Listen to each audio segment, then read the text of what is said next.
road to growth. Success of an entrepreneur. We've raised the bar. Learn firsthand from successful business owners and create your own path to success. I'm going to show you how great I am. It's time to hit the road to growth with team lead of the Enriquez Group, Realtor Vinny.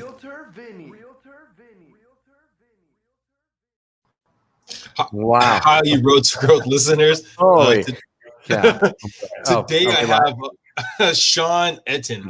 Sean, okay, now, if you guys are just joining us, you haven't read the bio yet, it might get a little confusing. I've listened to listened to other podcasts that Sean's has been on. He's a man, I guess the easiest way to describe him, a man that just says yes and makes things happen, even in bad times kind of thing, says yes. I'm going to find a way. I'm going to do it and make things happen. That's I think the easiest way to describe you, but how would you describe yourself, Sean? That was good. I mean, I've tried everything. I've won, I've lost, I've failed, I've gotten choked out, I've died, I've come back. I've done a lot of different things in my life, and I've continued to push on because I believe in my mantra, I can, I shall, I will. And that's really the starting of it. So you classify yourself as a stroke hacker, right? Yeah. And I think that was, I guess something that defined who you are today, yet that's not who you really are, I guess. You're the core of who you are is basically that man that says yes, has built things, has kind of grown things. This was just one of your biggest hurdles from the outside looking in that you had to overcome, right? Yes, Vinny, exactly. I never was going to understand what a stroke was or a brain injury was until it happened to me. And when you're living in a state of pure bliss and you believe that you're immortal, all of a sudden, one day your life's going to change. And it did. I was 39 and suffered a massive stroke from a routine exercise being done in mixed martial arts. And I got choked out. I got caught in a choke in my carotid artery. The right side of my neck got severed. And it sent clots to the choke. So I was having a brain injury, not even knowing it. Because most of the time with stroke, you have 4 hours to get a shot. And you have symptoms which stand for face, arm, speech, and timing. It stands for FAST. So I didn't have any of these signs until 6 weeks post the choke. Because most of the time you can get into a hospital and they'll give you what's called a clot buster. And they'll give you a shot and it's like a blood thinner. It'll blow up the clots in your body. Mine, that didn't happen because mine was so long. My brain was so agitated and losing oxygen and blood that I was basically, I was dying. I think hearing your story, you're a part of 3 movies. You built 3 movies. You built a company from 5 people to 70-some people. You were able to party, enjoy yourself with UFC fighters, Navy SEALs. Really, really accomplished a lot from a young age. And until the age of 39 right there. That you saw the great that happened. And then that moment, that really big down moment had to make it feel even that much harder. Oh, absolutely, Vinny. It's, you work your whole ass off in life. I set up my goals. I set up my structure. I had my vision board. I had everything needed. Married, 2 beautiful kids. I lived on the beach and on the Sunset Cliffs in San Diego, and life was great. I built 2 companies, taking them from private to public entities with my partners, and hanging out with the Navy SEALs and the best shape of my life, and going one-on-one with even Shaq at his house in Orlando. That's a whole nother story. But kind of found myself along the lines of being with these high-profile people, and all of a sudden, one day, I wake up and they tell me I'm paralyzed, and I may never walk, talk, or drive a car again. And I'm like, this makes no sense to me. So I literally, at the age of 40, was rebirthed into a new person. What do you think before this stroke happened? We've talked about a lot of the successes you've had. Playing basketball with Shaq. Seeing these UFC fighters, building these businesses. What was there?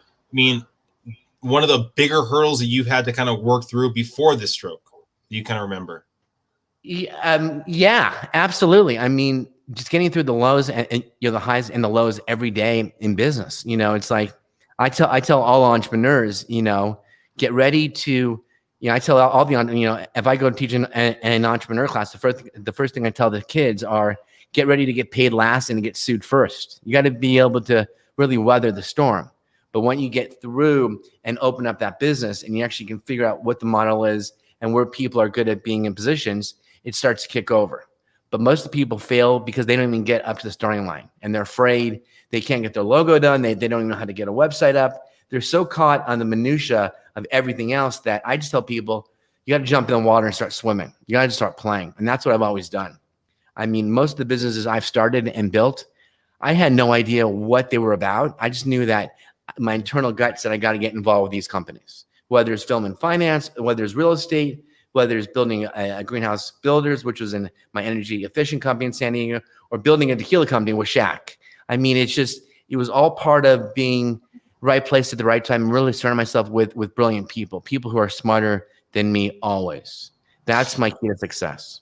Being that you are so open to saying yes and just saying, I'm going to go for it, was there any ones that didn't work out? Any businesses that a lot of them. I mean, I've been, there's been a lot of businesses I've tried, but again, you get knocked off the horse. You got to get back on it. You got to be willing to take those wounds and take those hits and keep going.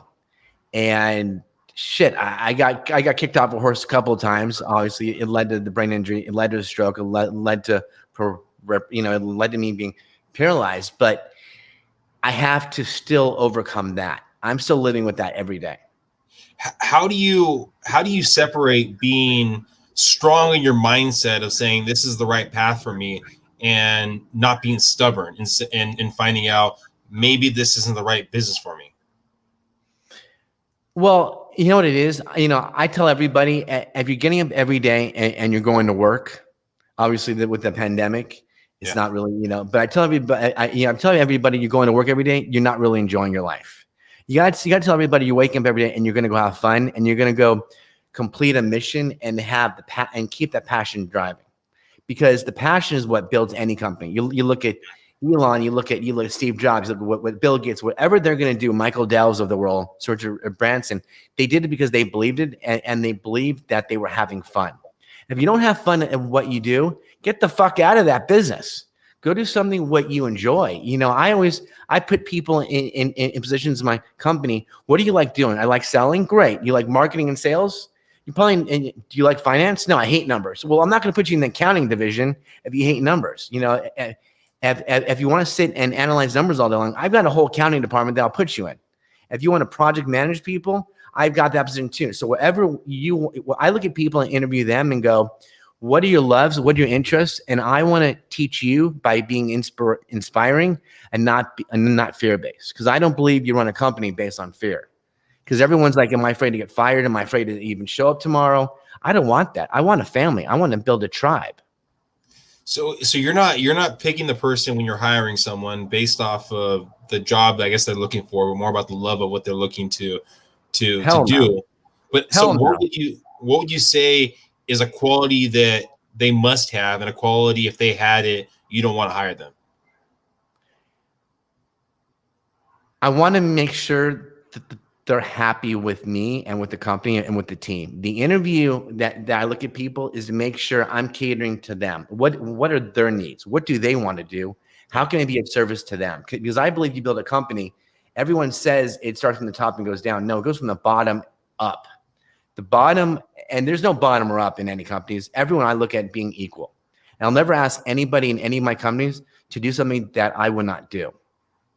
But because you probably get, let's say 20, 30, 40, whatever the number is of people interviewing, you're probably not hiring all those people to your company. So what are some things that stand out for you when you look at a person? Oh, okay. That's a good one. So I was taught earlier in life, hire people who are either in the military because they don't know how to quit, or hire somebody who played a sport in college and then went to school. Because if that person played a sport in college, let's say you swam in college. Yeah. That means you're waking up at 5 a.m, hitting the pool, then going to school all day and coming back in the evening and back in the pool again. That clock is always going. Yeah.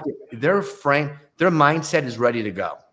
And I love hiring, student athletes, because you put them into a workforce, they're going to outperform everybody else because that's how they're geared to go.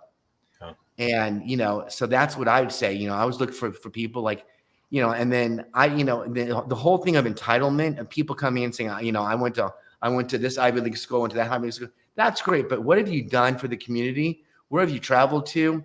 And I hate to say it, but sell me this pen, make me laugh, make me smile, tell me a joke, and I want to get to know somebody. I want to get to know somebody in the heart first, because all the other stuff, all the other business stuff can figure itself out. Yeah.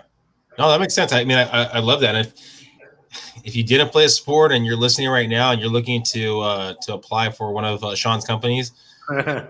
Well, yeah. Well, okay. So now let's get into, you get choked out. It happens a couple months or a couple weeks afterwards, and you get the stroke. What's that feeling like when the stroke actually happens? Deep question.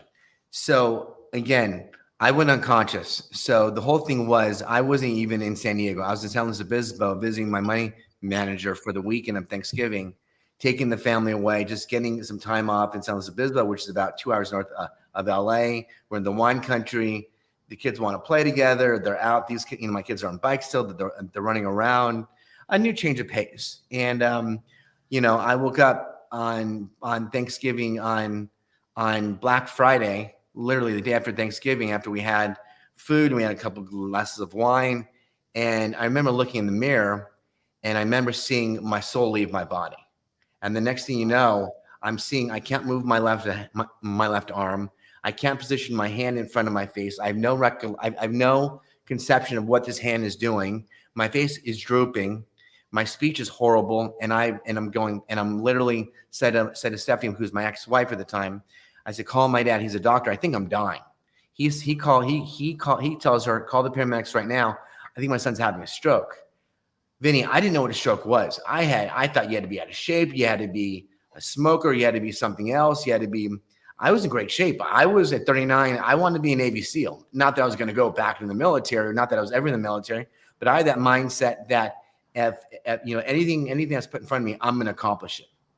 I wasn't exactly hoping to accomplish to beat a stroke. I was hoping to build a lot of other fucking stuff that I could enjoy in my lifetime. But, I was getting ready to look at second houses, look at buying boats. What else can I keep building? How can I keep my team involved and keep expanding with my main core team so we can kind of be in a lot of different tech companies and everything else. And then all of a sudden, the morning of the stroke, I get medevac to one hospital, and that hospital doesn't know what to do with me. They're like, we can't help him. They figured out that I'm an hour or 45 minutes away from Santa Barbara, which they have a stroke center there. And on Black Friday, you're hoping that a doctor's around, a surgeon's around, because everyone's traveling, everyone's gone skiing or something else.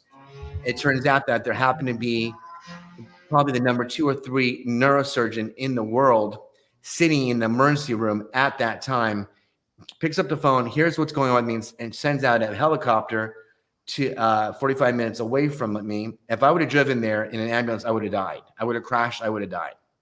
By seconds, I got on the helicopter, got in this guy's hands. He did some invasive maneuvers, invasive surgeries on me, just to stop the clot from stop the carotid artery from sending out clots in my brain. They tried a number of things. They tried to put me on ice first to kind of freeze my body because my brain kept swelling so bad because it was literally trying to come out the backside of my head. So they tried to freeze me. They threw a shunt into my carotid artery, into my neck. That didn't work either. Then a day later, I was not doing well. I was coming in and out of consciousness, but I was dying. My brain was turning off. The central nervous, the CPU of my head, of the whole body is basically going defunct.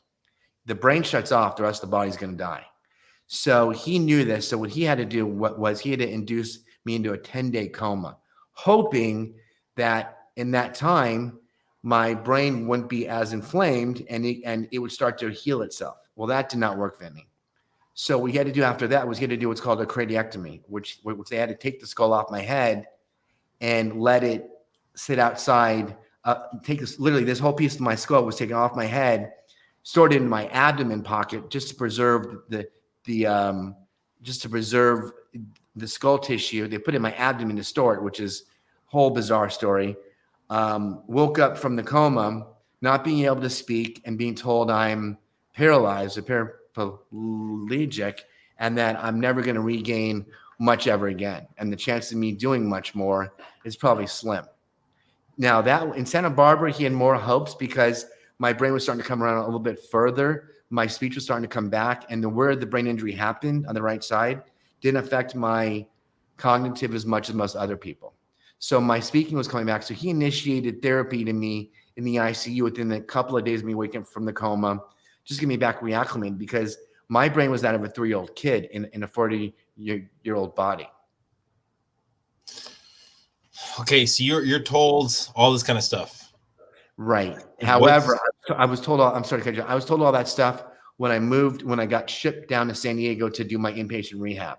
When they first got a hold of me, they came in, the neuropsychiatrist came in, got a hold of me and said, your right side of your brain is dead and don't think about working or driving or anything for a long time.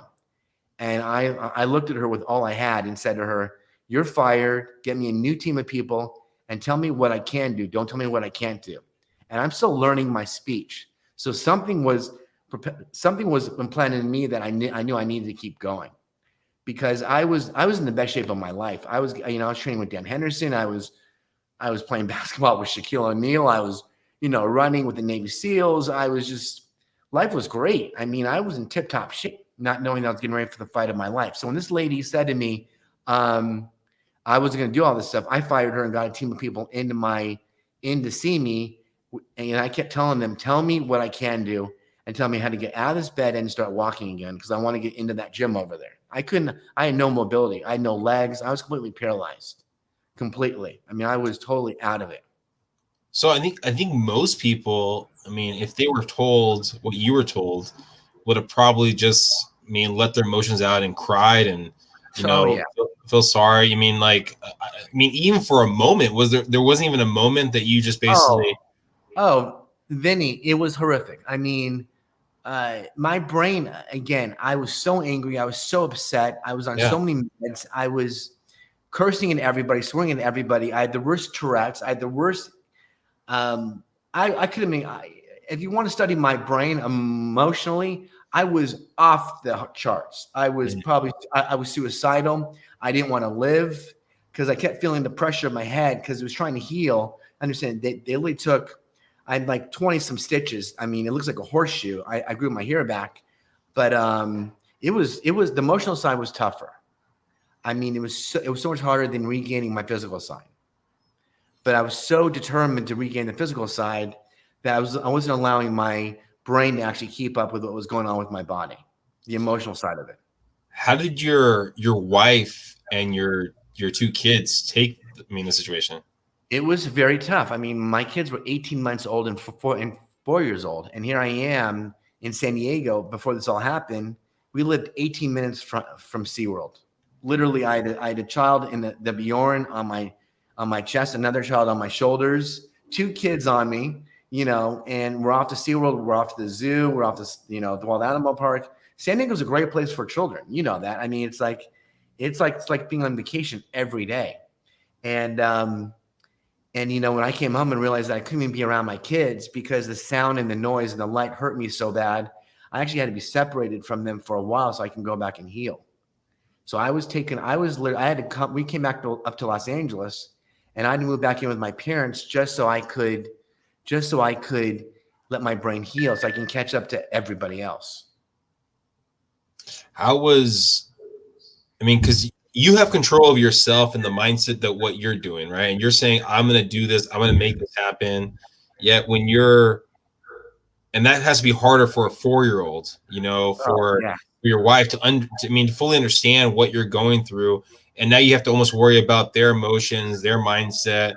And how did that happen? I mean, was it constant conversations? Was it what you were going to do? I really don't like to talk about my Stephanie, who's my ex. Listen, it tore us up. I mean, she was not capable of handling me in diapers and taking on 2 kids all by herself. I mean, I needed a caregiver. I wasn't able to bathe. I wasn't able to walk. I was in Depends. I was a mess. Yeah. I was worse than my 18-month-old, and you know, I needed to be I need time just to heal. Yeah. And but in my mentality was my whole thought was if I keep going, I'm going to heal myself because that's what my mindset was. But what I didn't realize is that you got to pace and you got to create the flow to find out what, you know, you can't do with, you know, even normally you can't go run marathon and go train jujitsu and then go do yoga all within the same day. You're going to crash and burn. Your body needs to rest. And had I gone back now, oh yeah, I'm running a whole curriculum on this in books because the biggest thing I could have done was actually rest and get enough sleep in because my brain wasn't able to keep up with where my body wanted to go. Did you have active companies at that time? Yes, I did.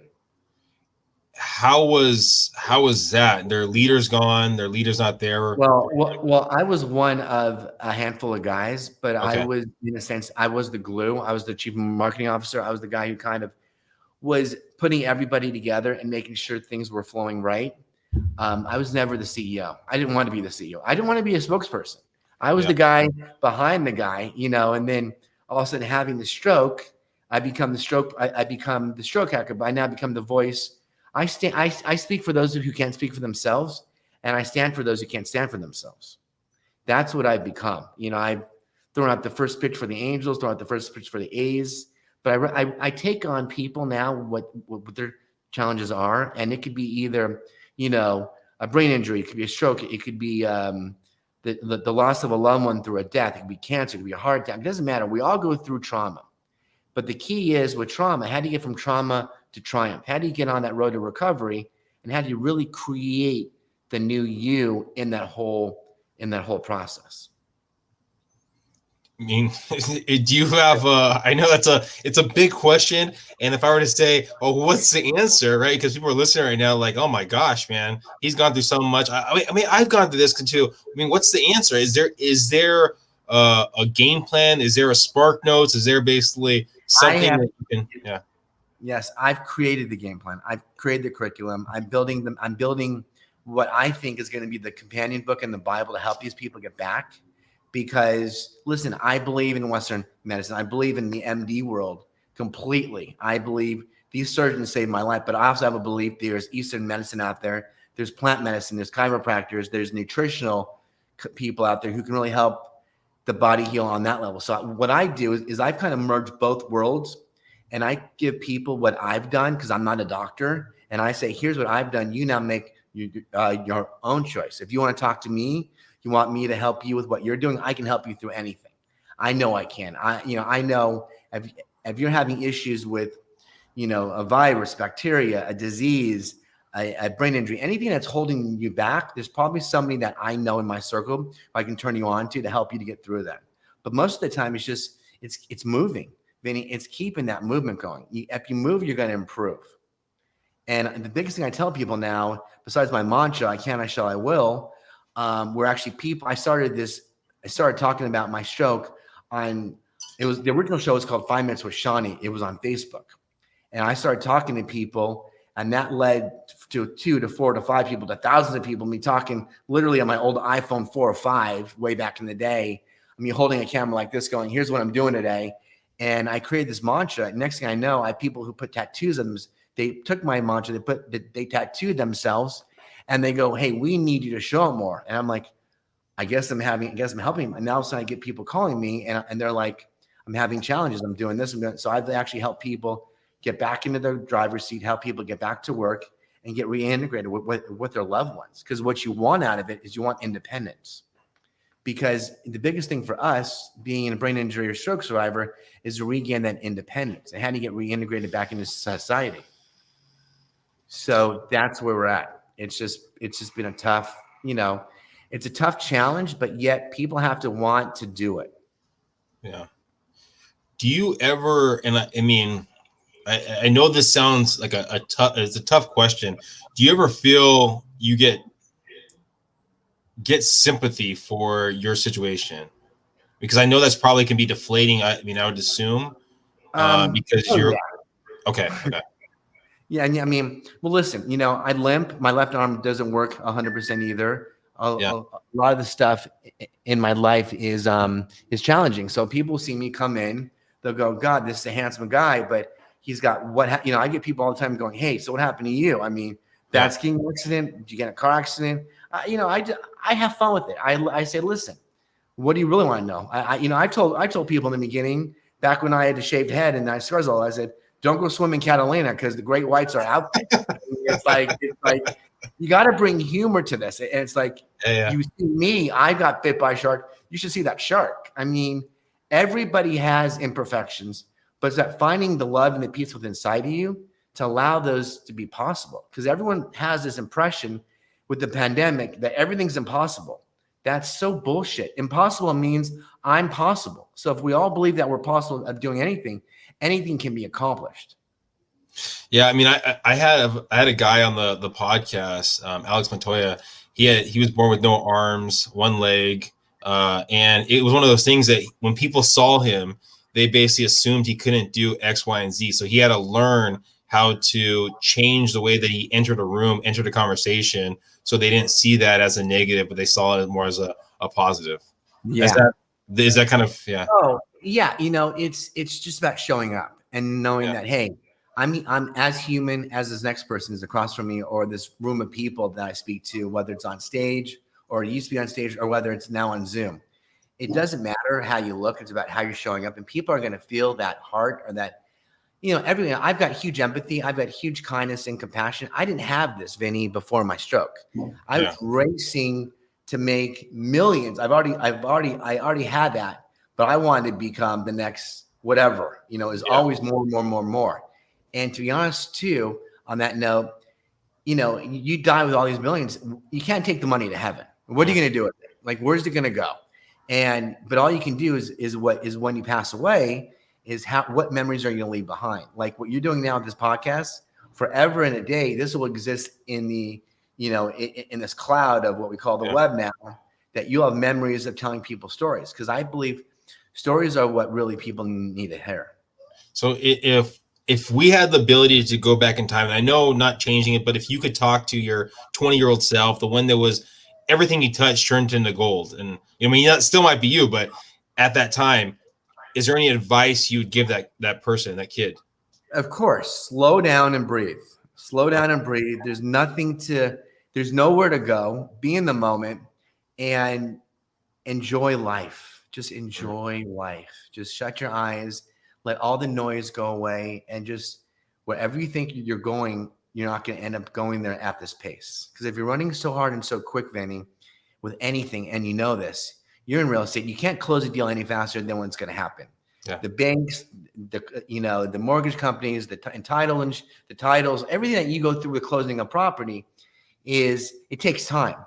You can try to speed up and rush it as much as you can by getting the paperwork done, but at the end of the day, it's up to the universe to grant you this piece of property if you're going to want it or not. I mean, thank you, Sean, for being on here. Thank you, everyone, for listening to Sean's story. If people are trying to get more of this positivity in their life, I mean, follow your mantra, I can, I shall, I will. I mean, what's the best way for them to follow your journey and be part of your community?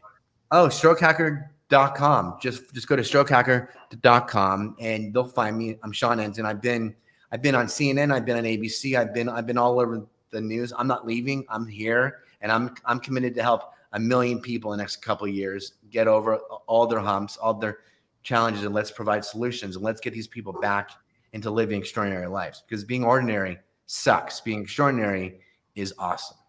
And thank you again, Sean, for being on here. And again, if you're listening right now, maybe it's not for you, but a friend, a family member that's going through something. I mean, maybe get them in contact with Sean, get them in part of Sean's community, and spread the word, spread the message. You heard his goal, about 1 million people he wants to touch over the next couple of years.